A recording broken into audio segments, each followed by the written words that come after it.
Well, hello everyone. Can you all hear me okay? I'm Wendy. I'm so excited to be able to spend the next hour or so with you all. If I had to think about the best way to introduce myself, I'm going to go a little bit off script and say that the way in which I would describe myself is as an amplifier. And how that's manifested professionally in my career has been both as an investor, where I was a partner at a pretty big VC fund here in New York for almost close to 6 years. And then also as a founder, having founded a fertility care company. And so for me, when I think about what does it mean to be an amplifier, it is, I would say, the ability to help other people achieve their greatest form of human potential. I mean, you all are in probably the best, if not, actually the best institution here in the United States. And the goal and purpose of that opportunity is to be the best version of yourself. And so I feel very lucky that I'm one of the few people that really is, sometimes people say, is an investopreneur, an investor turned entrepreneur who's had the lucky pleasure of being able to do that. By way of more personal background, I'm from California, grew up in Silicon Valley. My family still lives near Palo Alto, in a little town, or not so little town, but a place called Cupertino. My husband's family is also from the Bay Area. We both met at UC Berkeley 17 years ago. We've been dating for 17 years. And we've been married. We're out here in Williamsburg, Brooklyn, where we live and have been living. I've been in New York the last 7 years. And so certainly can speak to what the differences are between those two different ecosystems as it relates to tech, entrepreneurship, VC. A few things that I jotted down for myself. One, how incredibly diverse this room is in terms of where you all are from. A lot of Massachusetts, got a little New York, got a little Georgia. We got some Utah, Saudi, lots of incredible diversity.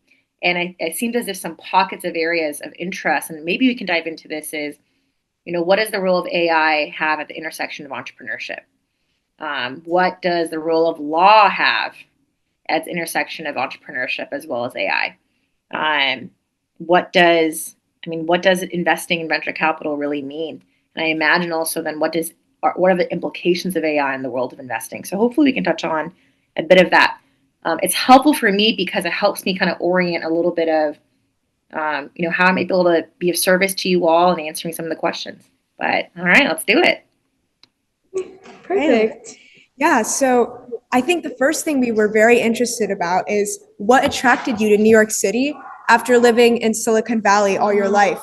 And what makes it different than the traditional Silicon Valley startup and investing ecosystem? A really great question. And when I think about the two cities, so first and foremost, Silicon Valley and New York are the two best places, I think, to live in the United States. Think about it, where they are geographically, right? If you were to remove the industry of tech, and if you were to remove all the amazing industries that are in New York, they are two cities that are geographically located in the most desirable places to live. If one were to add another one, it'd probably be Los Angeles. So it's not surprising to me that when we look at like the GDP that each of those three cities adds to the development of what is the United States economy, those three are the biggest hubs. And it's because of the essence, they are cities that people actually want to live in. Now, when I analyze the difference between the Bay Area versus New York, the main difference is tech is vibrant in both places. So when I was starting my career as a venture capitalist post-Stanford Business School, when I was, 26 years old. So I was young for my business school class, graduating. And I joined this firm called AlleyCorp. Then it was founded by who is still known as the godfather of tech in New York, who I very deeply admire. His name is Kevin Ryan. I was 26 when I met him. I was 26 when I started working with him. And there, really got to see how he built the ecosystem of tech as a founder and as a CEO, building what was one of the first few companies to go public, actually, back in the early 2000s when internet was just happening, which is a crazy thing to say, the concept of internet just coming alive, now that AI is coming alive. And a quote that he shared with me that I always really appreciate about why he chose to be in New York. Back when in the early 2000s, all of the internet boom was happening in the Bay Area where I grew up. I was probably 11 years old when the internet was coming to life. Is a quote he said, where in New York what you have is natural Darwinism. And what I mean by that is when you're in New York, only the best survive. Think about it. The best restaurants survive. the best theaters, the best play, they survive. And so what you have in New York is an ecosystem that supports this concept of being the best you can be in whatever industry that you are in. And that's the second piece that I really come to learn. The reason why, even though I spent my last 15 years working in tech, investing in founders, starting in my own company as well, raising around 7 million venture funding, in New York versus the Bay Area was because I wanted to be in a space where many industries could coexist at the same time. So that's a big difference between the Bay versus New York. You have this natural element of we want to be the best we can be, and two, be the best we can be in all varying industries. And that was very important to me because, well, as much as I love the Bay, and we are certainly seeing a wonderful renaissance of technology in its most purest form, where people are rallying in the Bay Area to create. I see this just when I fly back to board meetings, and you hear in coffee shops people talking about AI and its an ability to really help creators become true entrepreneurs. The piece that I find exhilarating across both is that they're vibrant cities. What you get in the Bay Area is this focus around tech first. So for those who really, really love tech, I think the Bay is a great place to be. But if you appreciate diversity of thought a bit more, and if you appreciate, or if you're building in a landscape where the industry might not be tech first, so like think of fashion, think of a lot of sustainability efforts happen actually in New York, then there is a richness that comes from being around a world where there's a greater celebration of the different kinds of voices that can be heard. Wow. I really resonate with your point about San Francisco, because as someone who has lived there for 17 years and who did a VC internship there, it is a kind of one-dimensional ecosystem in which everyone there is a software engineer and everyone there is focused on developing software products.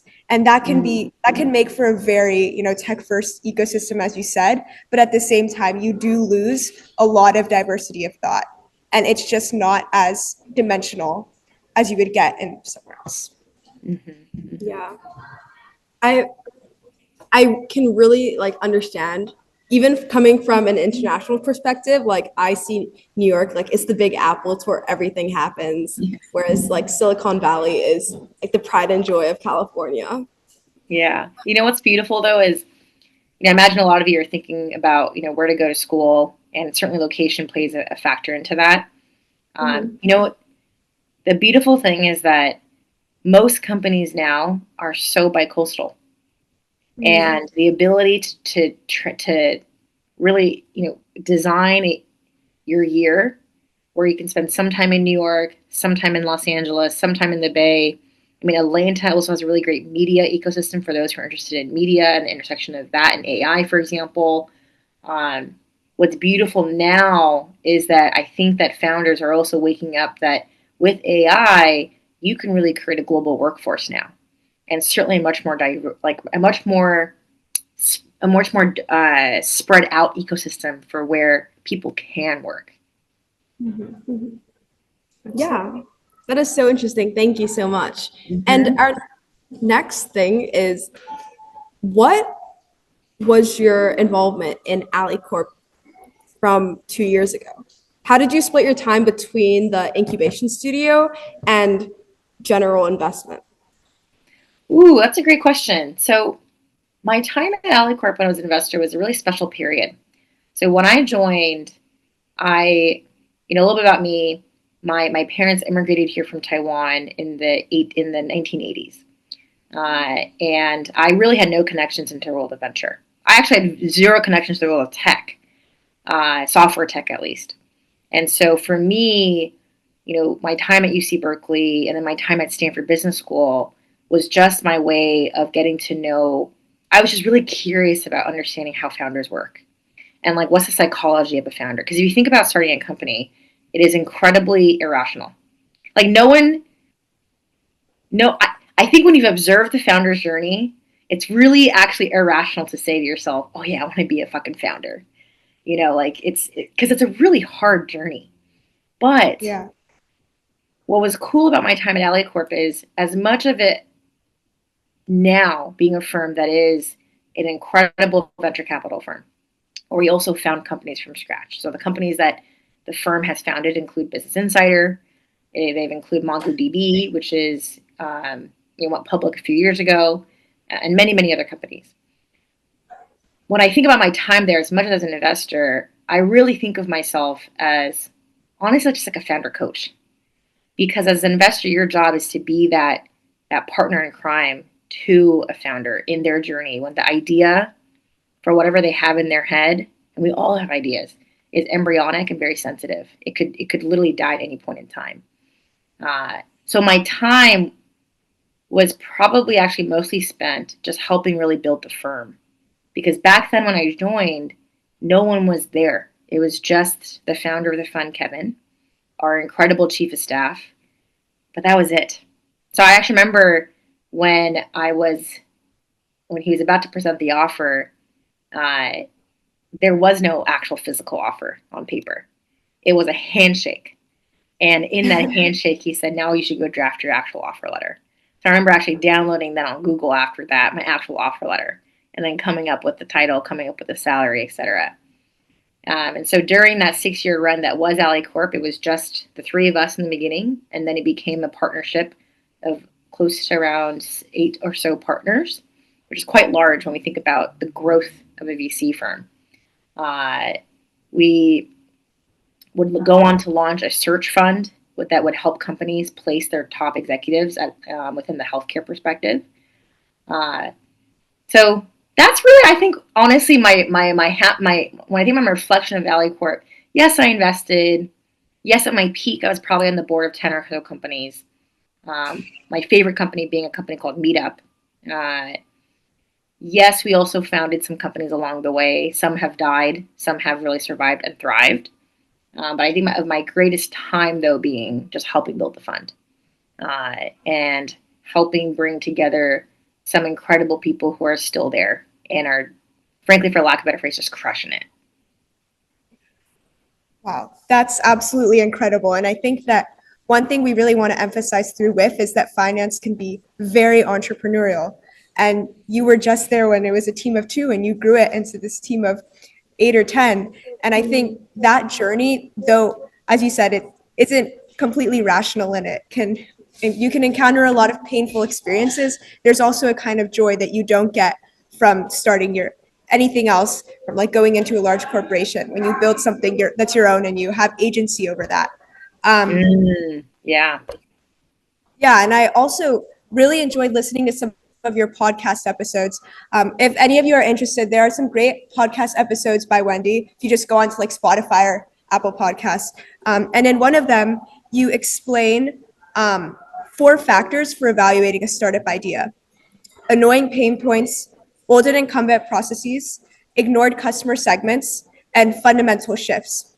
Do you think that you could maybe elaborate on each one? Yeah, and it's so fun to hear. When I was reminded of that question, actually, I remember it's so fun to be able to see how thought has changed over a period of time. Because I must have done that specific podcast you were talking about maybe like 3 or 4 years ago, pre-AI, but a lot of it is still largely the same. The 4 elements that we often talked about as investors, and which we would almost in some ways score companies, right, for lack of a better phrase, as we're getting to learn them. And it's certainly to some extent the framework that I was using when I was first IDing what the concept of branch care as a fertility company could become. So again, one, right, you got to make sure you're solving an annoying pain point.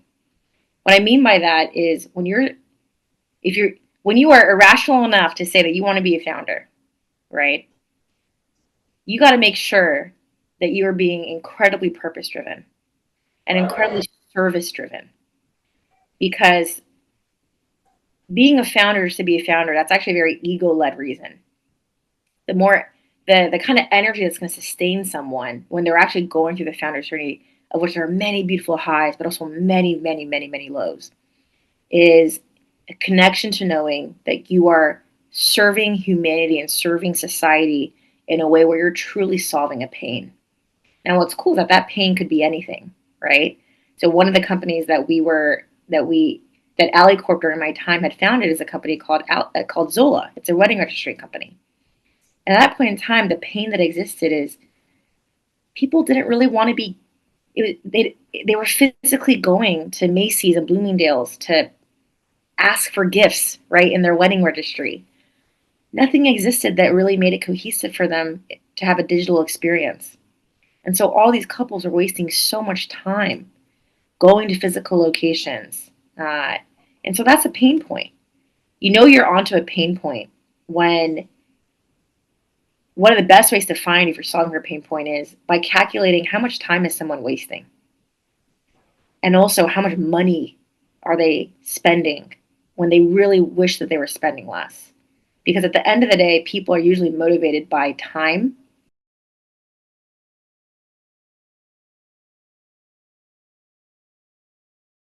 But what I was going to share is you have to make sure you're solving a value. This meeting is being recorded. If you're not adding value in some way, why would anyone ever actually want what you're building? And the second piece then is sometimes a way to figure out if you're adding value is if there is some sort of company that's solving the problem right now. So that's what we call the incumbent. And it's been a bit since they've actually innovated. So think about like Facebook, for example. They've been around for 20 years? They haven't really innovated that much to meet the pain that used to be felt back then, which is when I was in college, there was no way for people to really connect outside of email. So they solved that pain. They created this like digital place for people to meet. But Facebook itself, like when you actually look at the product, I mean, when was the last time any of y'all logged on? I certainly haven't logged on in a bit.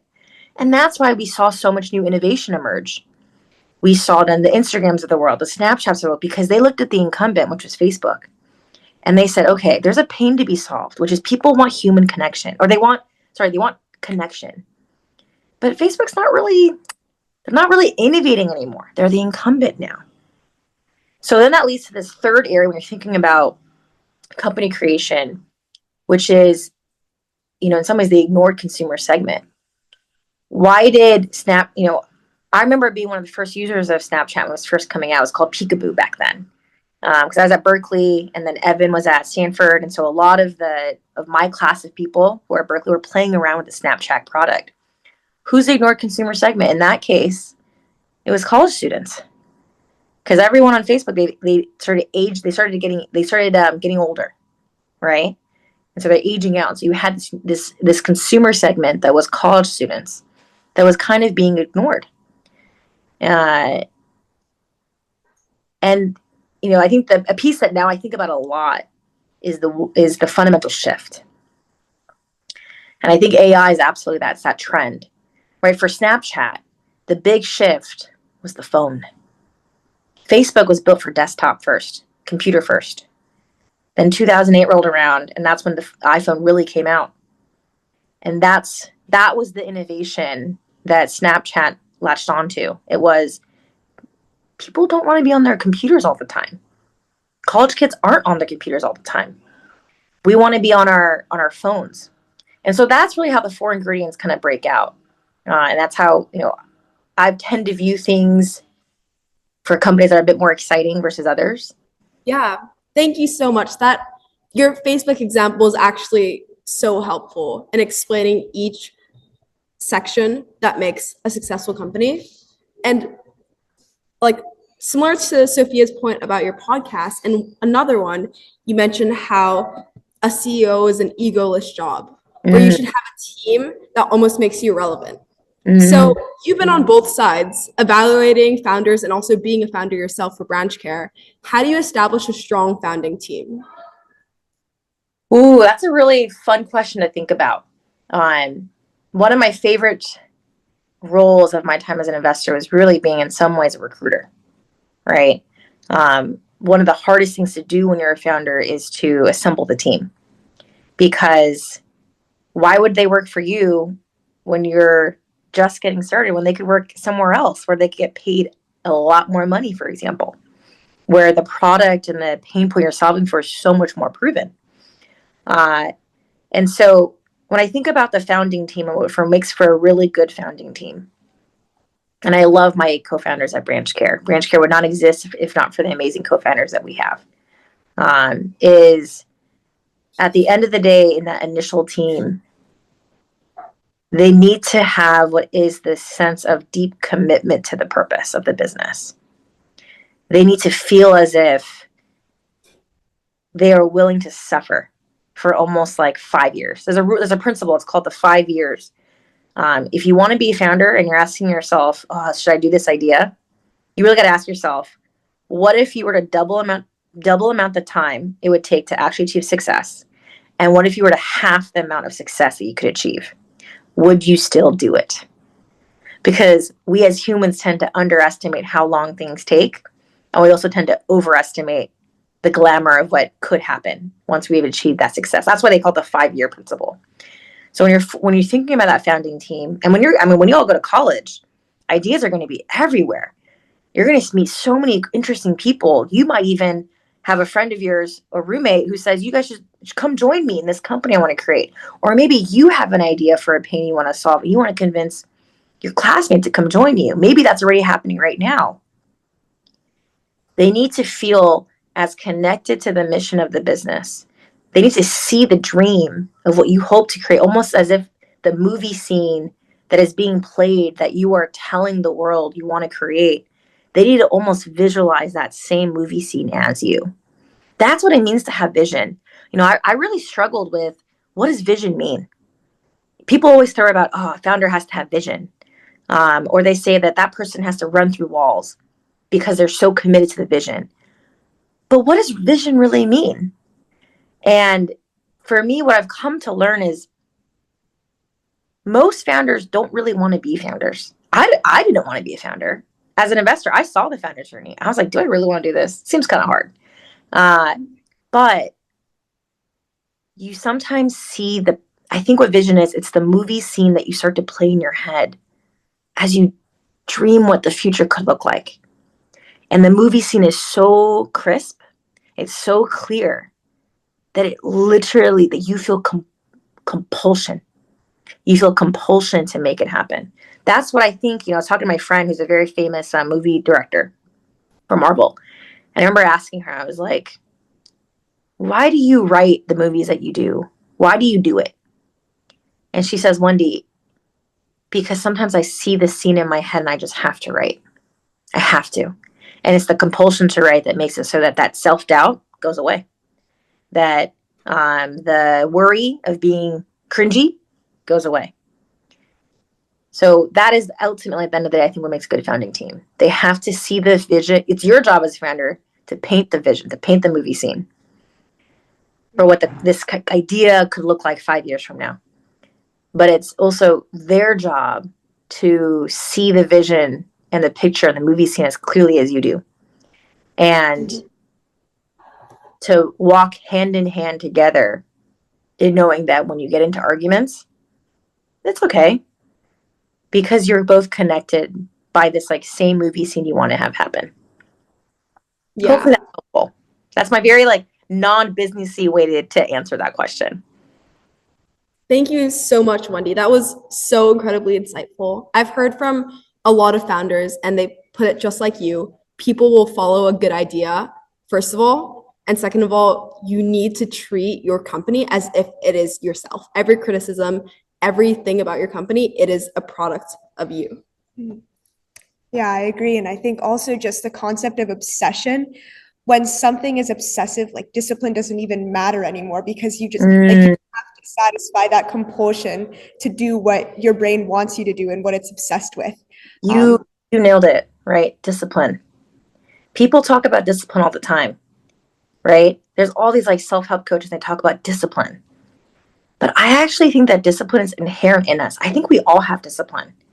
It's just that some people exhibit it more than others because they merely are connected to some sort of movie scene in their head that is compulsing them to be disciplined. So I really loved what you said there, Sophia, in terms of discipline exists so long as you feel the compulsion. I completely agree. I think it's almost why manifestation works, right? Because you're always envisioning what will happen in your head, and you become so obsessed and attached to that idea that like the discipline flows naturally to work towards it, and then it happens. Absolutely. Yeah. And I think this is kind of shifting a bit, but are there any market trends that you're particularly excited about in the future? One thing that I really liked and what you said in one of your podcast episodes is you should be able to bet your 401k on the market that you're working on. So what does that mean, and what markets excite you? Well, that's a question actually that my former boss, the founder of AlleyCorp, would say to us every time we did a company offsite. He'd always ask us, y'all, what are some trends that you'd be willing to bet your life savings on, right? And that you're willing to, believe it's going to foundationally change the way we operate for like at least 10 years. So in hindsight, one could argue that mobile was that awesome, trend that happened. One could argue that the movement towards everything that is AI is absolutely that. And I think we can all walk away saying that absolutely is. What trends excite me? Honestly, I'm actually frankly more excited to hear what excites you all. And so, at some point, maybe we can pass around the phone a little bit, later to hear what you guys excites you. Overall, I get very excited more by the essence that AI is able to create, which is that now more than ever, man, sometimes I think it'd be so fun to be an investor right now because no, you know what it is? I think it'd be so fun to be a founder right now, just starting your business, like literally right now in this Zoom. And you want to know why? Because back when I was creating the company branch, this was like, honestly, 6 months before all the models came out. You needed to have an engineering team to make anything happen. And the truth is, I think you still do need a really great engineering team. But now you can vibe code the beginnings of an idea in your head into reality. You can start to see if that idea has legs enough where you can feel a sustaining level of compulsion, right? That could endure you for 5 years if one wanted to be a founder and create a business. Whereas back in the day, it's just a few years ago, pre-AI, it's not even that back in the day, kind of harder to test. You really kind of just had to take that leap of faith. So for me, the biggest trend I get excited about are it's the tech stack that founders and CEOs needed to used to have to be able to ideate and brainstorm ideas into reality. So the companies that get me excited and the trends that get me excited are companies like Flora Fauna AI. They just raised a $6 million seed round. They're based here in Williams, Brooklyn. Mike Volpe, who was the guy behind a lot of the amazing social internet companies of the kind of 2008 genre. He's an investor. Heck, I just used them to literally create a children's book idea that I had in my head that I've been sitting on for like the last 5 years, but I never had the ability to go hire an illustrator. And I literally created that book within an hour. Or Framer. I love what Framer's doing from the ability to make websites now very, very easy. I mean, they've already raised now a Series C. They've been around for a bit. But that stack, though, the stack of which it means to enable yourself to be a creator now and to create a digital presence, I find very interesting. Another company that I wish I invested in is a company called Stan Store. You guys have probably seen them on Instagram. They're partnered with, Gary Vee, big time, call it entrepreneurial influencer. They're partnered with Steven, who runs Diary of a CEO, that podcast, right? The biggest podcast right now in business. And what they do is they just make it really easy now for any creator to create their online business presence, their all-in-one hub for any content creator. So I find that whole area of the whole trend of the technology that helps now the everyday you and me become an entrepreneur, which could very well be a content creator. Isn't content creation like that's being an entrepreneur? I find that to be very interesting and very exciting because what that means to me then is there's going to be another big boom in entrepreneurship. and that big boom in entrepreneurship is going to look a lot different, perhaps, than in the past, where it's going to be a lot easier for people to create brands. It's going to be a lot easier to create digital websites. It's going to be a lot easier to create companies with much less capital, which means maybe one doesn't need to raise that much venture funding or any venture funding anymore.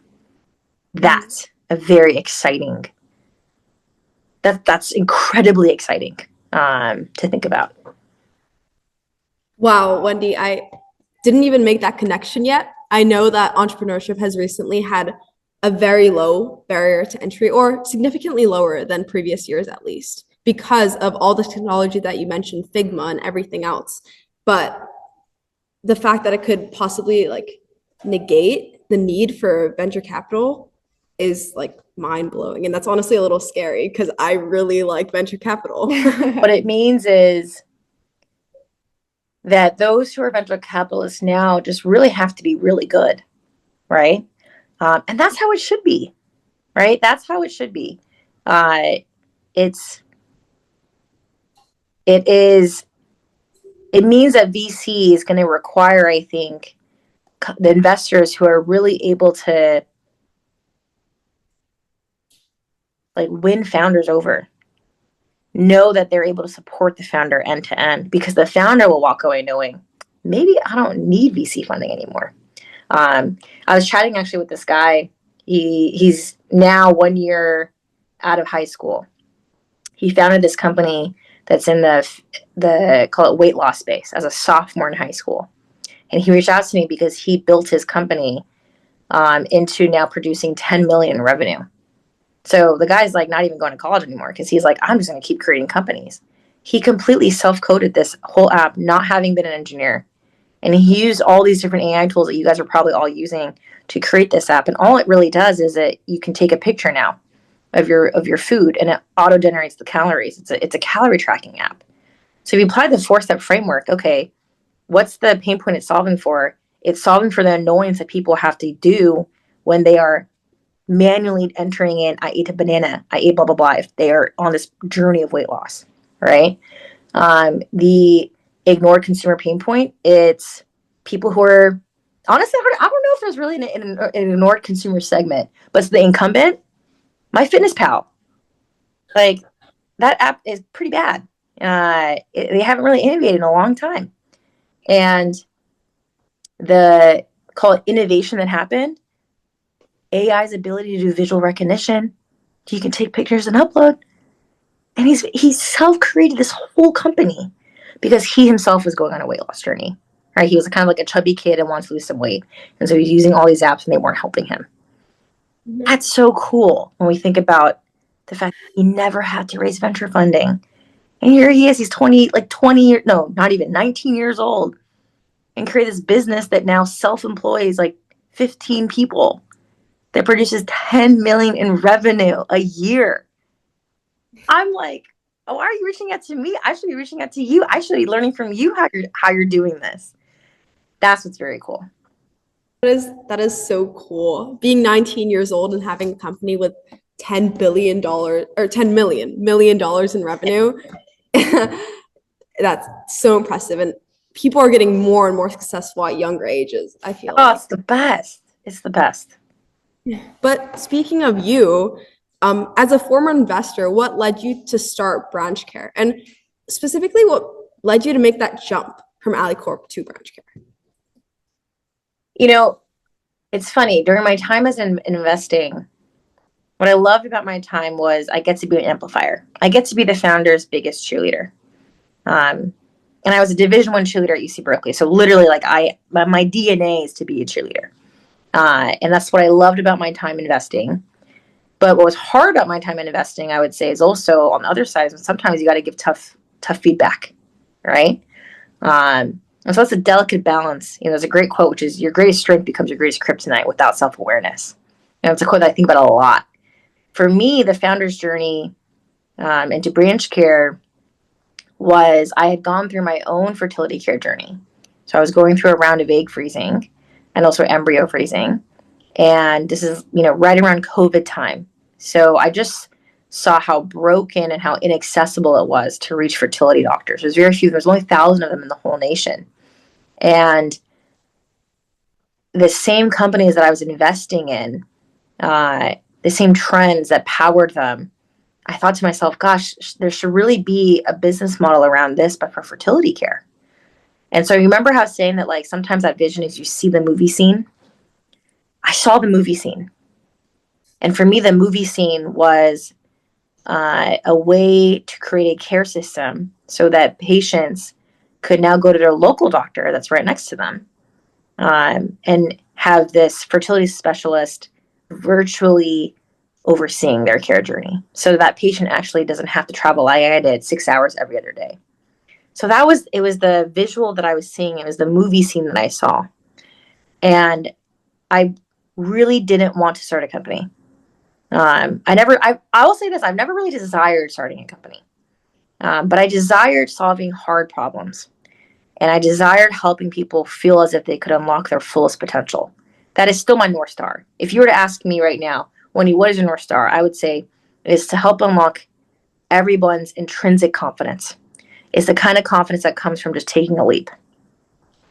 And for me, my founder's journey, it was, I saw the movie scene and I felt the compulsion. I had to do this. And I had the confidence in myself to know that I could form an incredible founding team, which I absolutely did. And that I could bring on the first set of initial partners, doctors, to really believe in us, which I did. All the while knowing that at some point, the company will evolve into likely the need for a different kind of leader at the helm. Because that is also the founder's journey, right? Is you have to evolve to what the needs are for the business, but also know when the company needs a different kind of leader.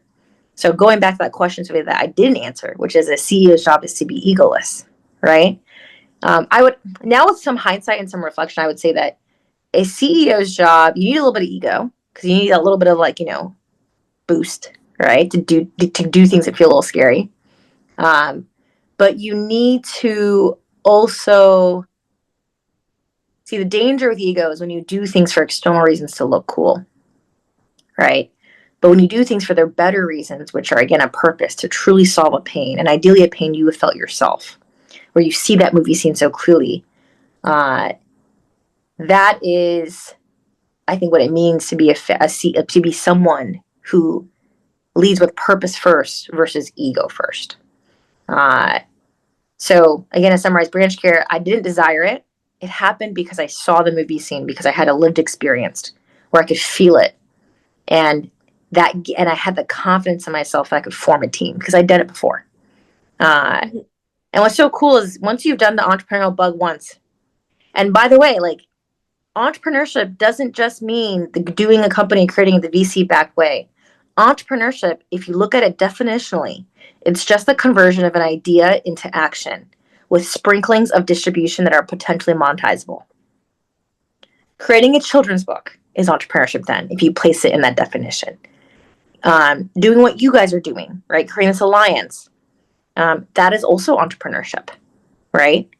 There is a confidence that comes naturally when you have just taken that leap of faith on yourself. And sometimes if you don't feel like you have the leap of faith, it probably means that the movie scene isn't strong enough yet.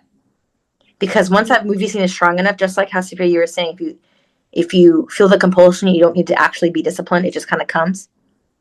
Taking a leap of faith, I think it just naturally comes when you can see the movie scene for a pain point to be solved so clearly that you feel as if you have to jump in. And that's what I felt when I was starting Branch. I love that you highlighted that. And that's kind of what Alyssa and I felt when we started Women in Business and Finance. And I hope it's something that every single person in this room will feel at some point. And that kind of also reminds me of how you were distinguishing between a vision and a mission and what that means. So when you were working on Branch Care, what was your vision? And then what is your mission? And how has that changed over time to meet your ultimate vision? One thing that I learned from one of our founders when I was an investor is, so you have purpose. Think of that as like the orb. It's like the ooey gooey vibes, right? That make you feel like you have to act. And then you have the vision, and then you have the mission. The vision statement, the best way I can think about it is that is the movie scene, right? The movie scene that you think that you're seeing for whatever you're creating 5 years, 10 years from now. The mission, that is the quest that has to happen in the now. So for example, in Branch Care's case, when I was first concepting the business, the vision was to create a world where equitable fertility care was accessible in every zip code. The mission, which is how we're going to solve that now in this next year, to create a care system that connects a patient's local doctor to their fertility surgeon. That's the difference, right? But if I were to put purpose in there, right? My purpose is to unlock human potential, of which Branch Care was a vessel to achieve that. In that family creation is one big way in which people, self-actualize, in which people feel as if they can unlock a better version of themselves, right? By becoming a mother, by becoming a father. So that's why I always say my life's purpose is to unlock human potential, and ideally through entrepreneurship. And in Branch's case, the vision is accessible fertility care for all, right? In all zip codes. The mission in the now being connection between patient's local doctor and the specialist. Vision and mission can change. Obviously, they can change because the market is constantly changing, right? Just like the movie scene can obviously change all times. But that ooey gooiness, that purpose that makes it so that we feel that compulsion, that I don't think that changes too much. I think that's pretty constant. And it just takes time for people, I think, to find it. There's a stat that Harvard Business School came out of, which is that 4% of people in life ever truly feel true connection to their work. 4%. That's actually pretty low, right? So sometimes when I see people, I hear other investors say, oh, that founder, or that sometimes when you hear people say, oh, that person isn't disciplined, or that person is lazy, whatever. I don't think it's inherent in them. I personally think it's because they just haven't found purpose yet. They haven't found that pain point they really want to give themselves to. Because if they did, then they would be unstoppable. Yeah, I think it's so inspiring. Just hearing your voice and hearing you talk, I can see how much passion you have. Yeah. Unlocking human potential. That is an extraordinary goal to have. And that's how you change the world, really. Yeah. Oh, yeah. The reason why I went to Stanford Business School, I only applied to that school, actually, is change lives, change organizations, change the world. That single motto spoke to me. It creates a lot of pressure sometimes because you're like, man, I better create change in the world. But you know what's so cool? Just a single conversation can change the trajectory of someone else, right? Just a single conversation, whether you intended to or not, can cause a ripple effect into, everyone you meet and everyone you talk to. Yeah. I think a really interesting thing you said is that some people just haven't found their purpose. 96% of people don't feel connected to their work. How does one find purpose? How did you find yours? Ooh. Sometimes. So I'll tell you this. So when you apply to Stanford Business School, I don't know if people here want to go right to grad school, right? But their essay, and it's been their essay for forever, is what matters to you most and why. Oh my gosh, guys. I went through 100 different revs of what that meant. I had one say I wanted to be, what matters to you most and why is my dad, which is so true. He does matter to me, right? I had another version that said what matters to me most and why is to be an educator, right?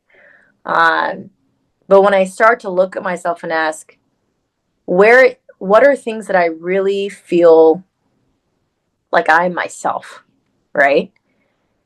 And frankly, what's the world that I want to live in? I just wanted to live in a world where people felt intrinsically confident. And what I mean by that is the kind of confidence that comes from knowing that you took a leap of faith, from knowing that you did something scary when you weren't sure if it's going to work out. It's not the kind of confidence that comes from going to like an elite school. It's not the kind of confidence that comes from having a really high GPA, right? It's not the kind of confidence that comes from how much money one makes. Those are all really important things, right? But that kind of confidence is fleeting, right? Your job is fleeting. What you do, that will change. The school you go to, that's only a 4-year gig before it's no longer there. So to have then your sense of identity and like confidence come from something that will naturally disappear, that's scary. To me, that felt scary. And that is kind of scary, right? So I think for me, how I found purpose was through writing. And it was writing about what matters to me most and why, truly. And it takes repetition. It takes time. It took me 100 times to think about that question. But you know what I'll say though? In the last 10 years, no, 12 years probably since I answered that question, what matters to me most and why, it has not changed. It has entirely been the same. Now, how that has manifested in what I do professionally, yeah, that changes, right? But it's all connected to building intrinsic confidence. What is being an investor, but being a part of that founder's journey who is literally betting on themselves? Mm-hmm. Mm-hmm. That was one way to achieve my purpose, right? Being a founder, okay, that's me betting on myself, right? And when you have purpose, so I know I get jealous sometimes of people who find it so young. Like I have friends who literally like they felt that purpose when they were like 13 years old. And then some don't find it till they're like 45 or 50. But I think that the way you're able to find it is you just have to allow yourself the time to think about that question. What matters to you most truly and why? And to really wrestle with, is that really why? Is that not why?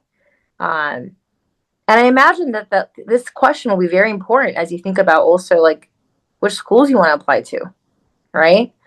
Or how you want to best utilize your time in college. What kind of people you want to surround yourself with, right? Like you are the 5 people that you're next to. So don't you want to be around people who care about the same values as you, right? I will say this. If you're lost on purpose, one exercise that I find very helpful that I still have everyone I know who works with me do, it's called the VIA survey. It's free and it's a part of Yale's happiness course. And so it's a 100 questionnaire thing. And it's led by, again, the professor of happiness at Yale. And in that, she says that happiness or joy comes from knowing what your values are and doing work that is supportive of your values. So for me, my values, love, curiosity, collaboration. I forgot the last 2, but like those 3 are like my biggies. It's true. This is why I love people. Makes sense why I've done the work that I've done. So the VIA survey, I highly recommend it. All right. I mean, we'll send that out in our follow-up email and make sure everyone here gives it a try. But I think what you just said is probably one of the most important statements that every single Andover student needs to hear, because especially in this like elite boarding school environment, you are so subject to just getting molded by the people around you and falling into paths that you yourself don't really want, but it feels like you should want it. And I think as privileged as we are to like be in this environment, at the same time, we're so subject to falling into the traditional paths that people view as like mainstream successful. And so hopefully, with Wendy's words, we can all keep that in mind and actually think about like, what is our true intrinsic purpose beyond all of these like external influences? You know what's cool about that is if you live with an authentic purpose, you just inherently become cool because you become confident, and people want to be around confident people. But there's a quote that I think about, which is, embarrassment is an underdeveloped emotion. Like we have to be okay feeling embarrassed sometimes because most good things are on the opposite side of cringe. That's like a really popular phrase. I feel like that's been really powering me recently to embrace the cringe. And another one that's very, very good is the best way to escape competition is just authenticity, right? Like your own authentic self. Yeah, it might piss some people off, right? But who cares? Because the people who really like you, who like how you're different, they're going to gravitate towards you. That's Tyra Banks' great quote. Being different is better than just being better, because better is subjective. But being different, that's how you escape the noise. So, I can only imagine the competition that you all feel. I can only imagine how like stressful that could feel. I went to a public school, but in Cupertino, so it was a very competitive school there too. And I think what I learned very young is, Wendy, like, why am I trying to compete with others when I don't even care about what they're like going after? I'm going to compete by doing what it is that I love. And by way of that, I'm not even competing anymore because I literally created my own lane. Yeah. And if you're in your own lane, you're not competing against anyone but yourself. That's it. Wow. I feel so enlightened by this conversation right now. Thank Yeah. you. These are just my musings, my thoughts. I know. I feel like I just need to take a pause to just like fully absorb what you just said. But I know we're so short on time. So to close off, is there anything else you'd like to share? I just want to say what an exciting journey you all are on. And, many of you are probably in your senior year, maybe junior year. It can feel easy to have expectations placed on you, right? Or if anything, you're probably feeling the expectations a lot heavily on yourself. And, which I certainly have felt even professionally now, right? There's always expectation. And I'll leave you with my favorite quote of all, because I read a lot of books, and so I consume a lot of quotes. I have an encyclopedic almost knowledge of quotes. But the one that I will share is, your inner perception shapes your outer reality. So whatever is going on in your head and how you view yourself and how you're viewing a situation that's happening, you can literally reframe that to be better so that it serves you, right? For example, like if a friend pisses you off, yeah, you can choose to believe that that friend is manipulating you, or you can choose to believe that something was going on in that friend's life and that there's a moment now where the both of you with honesty can actually strengthen the relationship, right? Just to give a very like practical example, your inner perception shapes your outer reality. So you are at the best school, I think in the world, right? And, embrace the relations that you're about to have. Because everyone I know who went to Phillips, and I'm now finding that I actually probably know like a dozen or so, they are all still very close to some of the people they made relationships. Not all of them, but they all have that one or two people that's like truly their best friend to this day. So cherish those relationships. Be cognizant of how your mind is working. And I'll leave you with one last visual too. If you are having anxious thoughts, your brain, it's a computer program. So for me, I like to think of my brain as a set of flashcards. And I have some flashcards that are awesome, that they'll say things like, Wendy, you got this, you can do this.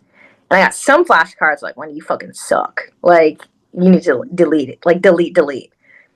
And what I'll actually do is I just think if I'm flicking away those bad cards, right? So that my set of flashcards that's in my head that's rotating are like actually good cards. And that's what I mean by your inner perception shapes your outer reality. So I wish someone told me that earlier, that the thoughts in your head are like an email inbox and you just got to flick away some of the bad ones. So I'm sharing that with you. Well, thank you so much for your time. I know I loved hearing about your career journey and everything about having a vision and having the drive and the compulsion to fulfill that. And everything after that, finding your purpose, flicking away all the negative images in your head. I think it was absolutely perfect. Thank you so much.